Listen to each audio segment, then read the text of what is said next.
how do you want your side to take that? They're a very good team. They've experience, they've athleticism, they have size, and they present, problems for their, opponents because of those things just mentioned. When you have experienced guards in college basketball, that always helps you. When you have guys that have been through the wars of the SEC, that helps you. And you can tell, well coached, or disciplined, play very hard. They are doing what they do well, and that's something that, as a coach, I would imagine for them they feel good about. Yeah, we're going through practice today. We'll see where everybody is, and regardless of who plays, we'll put our best team out there. I'm not sure. We'll see. Derek said the sickness is going through the team. Is it still catching guys? I know the lodge in this place has gotten disinfected in the last few days. We've had guys out. We've had guys out of practice. It's a college basketball season, and those things happen. You just look across the country at teams that are losing good players for the season. They're losing guys for games. It's a bit of a thing of attrition. And for us, I think in the big picture, we've been generally lucky when you talk about some of the guys that other teams have lost. Joel, talk about the Ty and how he's grown and changed a bit as a player since he showed up. I think he comes to work every day. He's a good attitude. He's a competitive spirit that you must have here. Number one, to survive.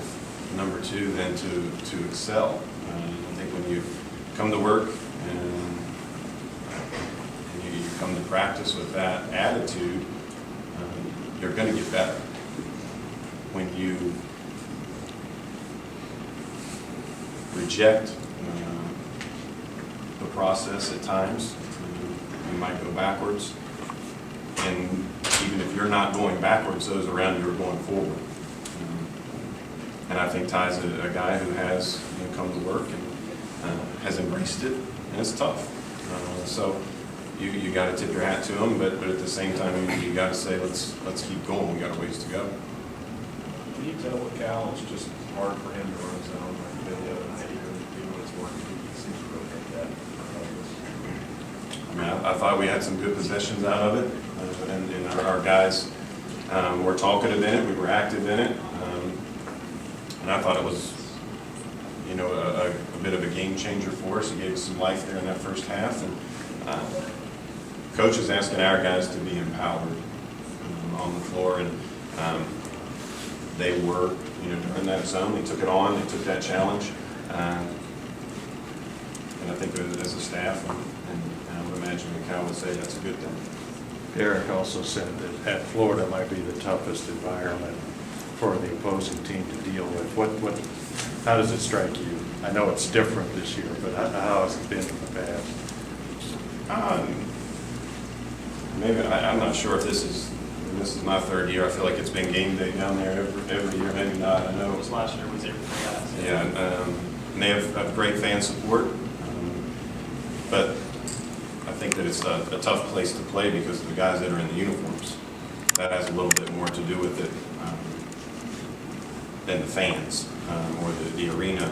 They've got very good basketball players. They're very well coached, and that's something that presents a bigger problem at times than however many thousand folks are there for that game. Joel, last week Al said that he talked to each one of the players about hitting a wall.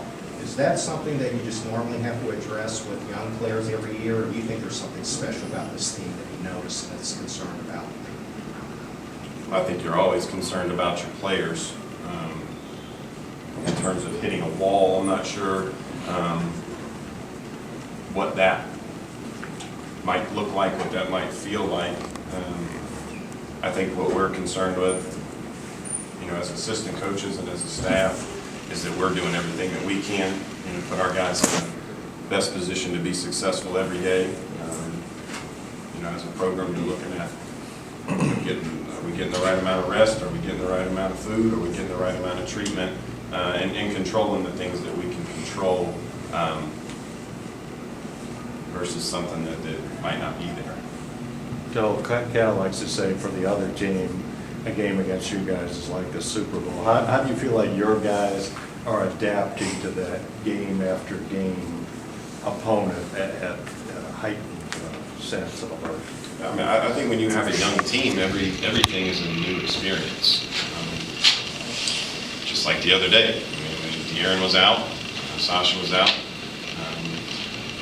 We had another starter get in foul trouble early on, and those types of things, you know, it's new.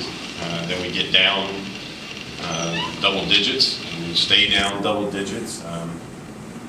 Those are all learning experiences that as we're growing as a basketball team, you have to look back on that. And I think as we met yesterday and as we were on the floor yesterday, you had to feel good about that, of what we did the other night. I don't think anyone around here is looking at that as a bad thing, what we had to experience the other night.